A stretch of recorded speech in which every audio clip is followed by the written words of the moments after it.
Halo, Assalamualaikum.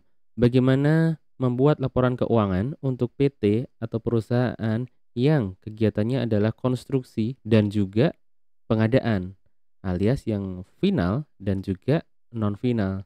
Bagaimana pembuatan laporan keuangannya? Bagaimana penyajiannya dalam SPT tahunan? Kami bahas di video ini.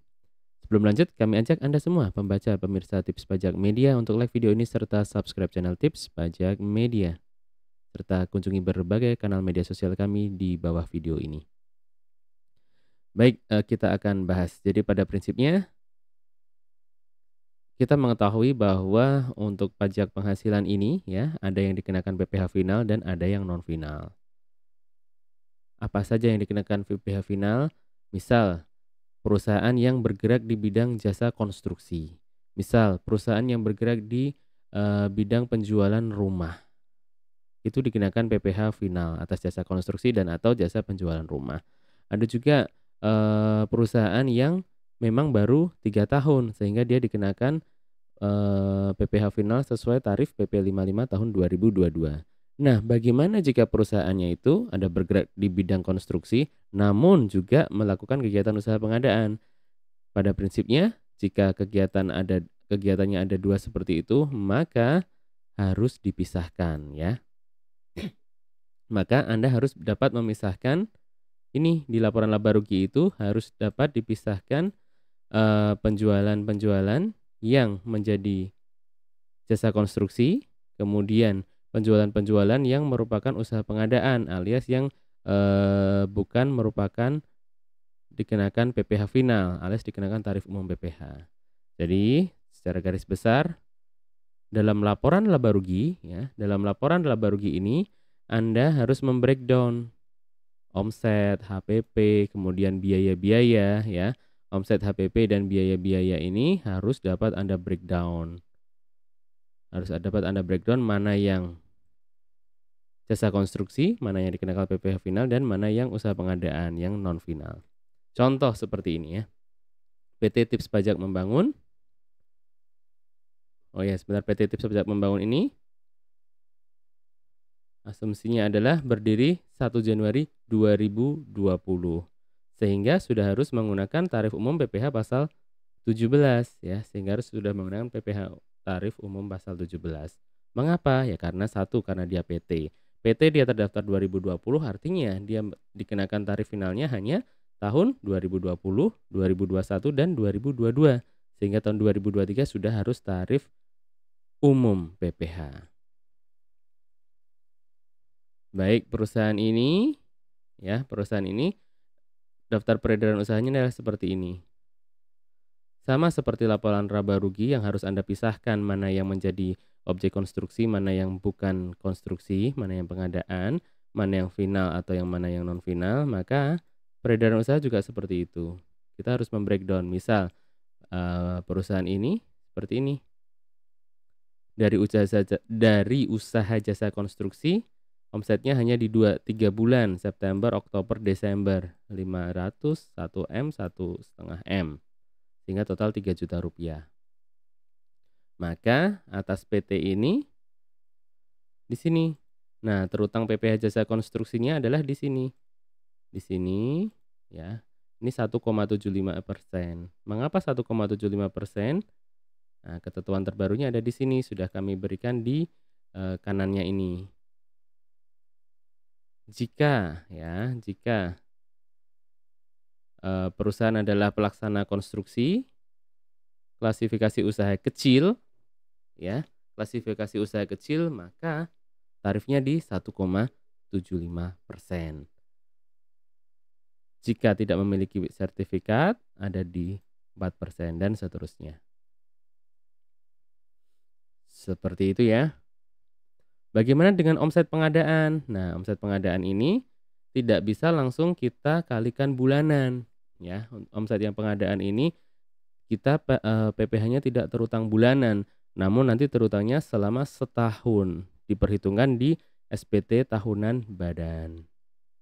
Jadi misal seperti ini, omsetnya 1 miliar, berapa PPh pengadaannya belum bisa ketahuan per bulannya, nanti kita perhitungkan di SPT tahunan badan di akhir tahun. Begitu, setelah Anda membuat daftar peredaran usaha, Anda membuat laporan laba rugi yang di breakdown ini tadi, gitu. Jadi untuk usaha jasa konstruksi, HPP-nya, harga pokok penjualannya juga harus sesuai.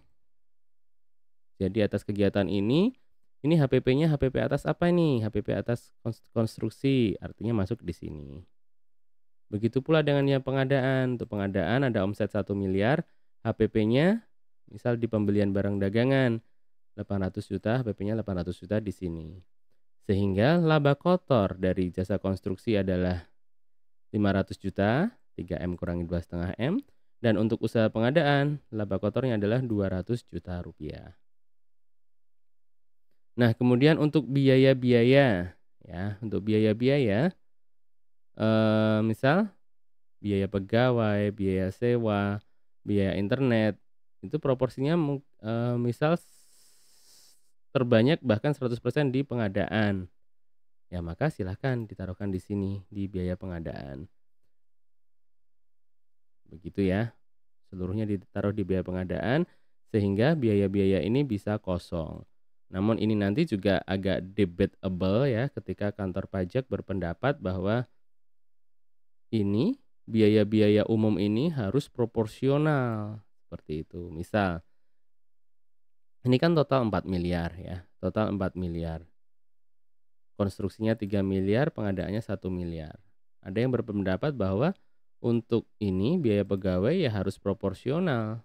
Jika totalnya 40 juta, maka ya harus proporsional. Ini 3/4-nya di sini, mungkin ini 30 juta, dan di sini ya, dan di sini di 10 juta, 30 sama 10. Seperti itu. Namun jika Anda benar-benar meyakini bahwa ini hanya terkait pengadaan, ini hanya terkait pengadaan bukan konstruksi, maka silahkan saja. Seperti itu ya, ada 2 mazhab, bisa ditaruh di sini, bisa ditaruh proporsional.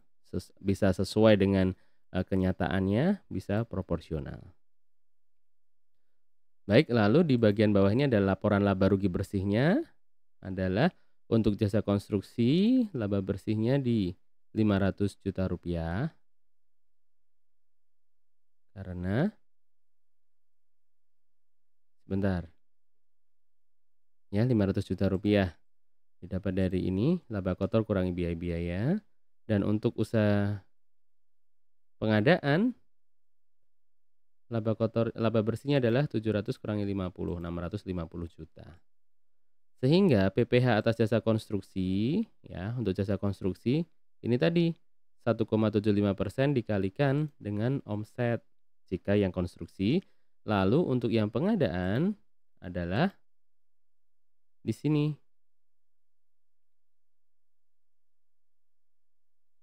Di Excel penghitungan PPH badan.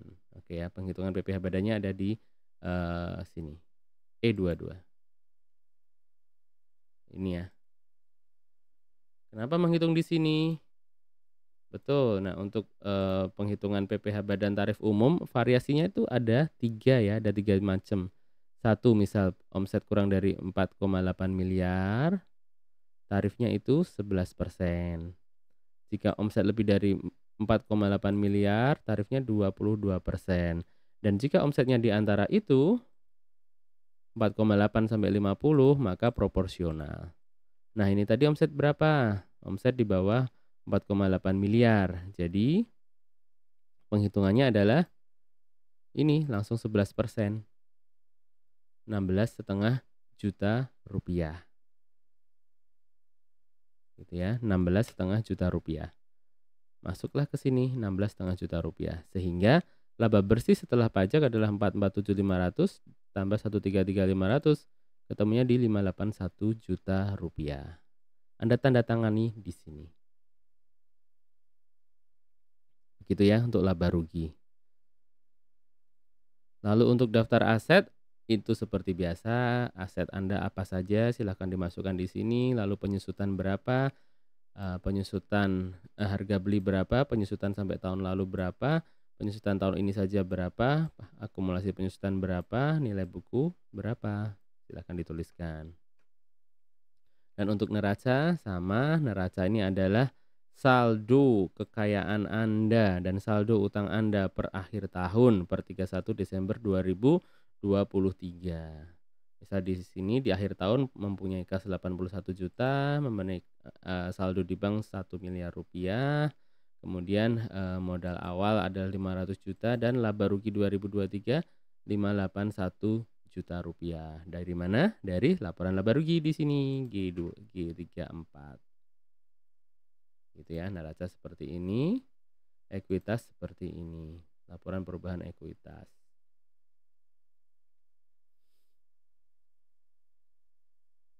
Gitu, lalu kita akan isi SPT-nya. Nah, kita akan isi SPT-nya. Mengisi SPT, beberapa poin penting terkait dengan jasa konstruksi ini adalah kita buka di lampiran 4. Lampiran 4 ini penghasilan yang dikenakan PPh final. Anda tulis di sini pelaksanaan konstruksi tadi 3 miliar ya, 3 miliar di sini. 3 miliar dari mana? Dari sini, peredaran usaha 3 miliar untuk yang final. 3 miliar lalu PPh terutangnya kali 1,75 di 52.500. Nah, lalu kita masukkan kita buka lampiran 2, 1771 lampiran 2 ini adalah untuk memasukkan HPP, biaya usaha lainnya dan biaya dari luar usaha. Anda masukkan di sini. Di sini HPP adalah 3,3 M. Dapat dari mana? Dari 3,3 M. Nih, di sini ya HPP 33 M. Kemudian apa nih, biaya lainnya adalah 50 juta. Bisa biaya lainnya adalah 50 juta ini. Sehingga seperti ini sudah. Jumlah biayanya 3350. Kita scroll ke bawah lagi ke lampiran 1. Lampiran 1 ini adalah untuk menghitung penghasilan neto fiskalnya.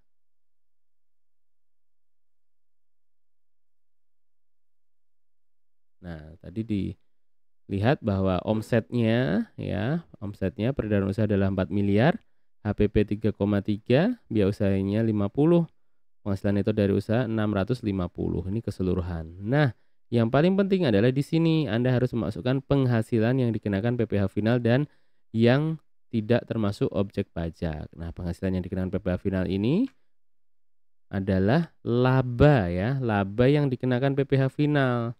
Jadi dari total laba 650 juta ini ada yang sudah dikenakan PPh final. Berapa? 500 juta. Kita lihat lagi. Di sini ya, laba. Nah, laba rugi bersih dari konstruksi 500 juta, dari pengadaan 150 juta, sehingga jumlahnya adalah di 650 juta rupiah. Maka di sini kan 650 juta nih. Ya, 650 juta totalnya, yang dikenakan PPh finalnya 500, sehingga nanti yang jadi objek PPh tarif umum adalah di 150 juta rupiah ini selisihnya. Caranya adalah dengan ini, ya, yang final 500 juta. Sehingga nanti di induk yang dikenakan adalah neto fiskalnya adalah 150 juta. Seperti ini, dan dari sini nanti ketahuan di induknya PKP-nya adalah, penghasilan kena pajaknya adalah 150 juta rupiah, lalu nanti dikenakan PPh tarif umum, sehingga ketemu angka pastinya nanti di angka 16.500.000 rupiah. Seperti itu pembaca dan pemirsa cara membuat laporan keuangan untuk PT yang bergerak di bidang usaha konstruksi dan juga pengadaan. Untuk PT yang dikenakan tarif PPh final dan tarif umum PPh. Semoga bermanfaat. Apabila ada yang masih ingin ditanyakan, silahkan tuliskan di kolom komentar di bawah ini atau kunjungi berbagai kanal media sosial kami di Instagram dan Telegram. Sekian, semoga bermanfaat. Salam sehat dan salam sukses selalu dari tipspajak.com dan Tips Pajak Media. Wassalamualaikum warahmatullahi wabarakatuh.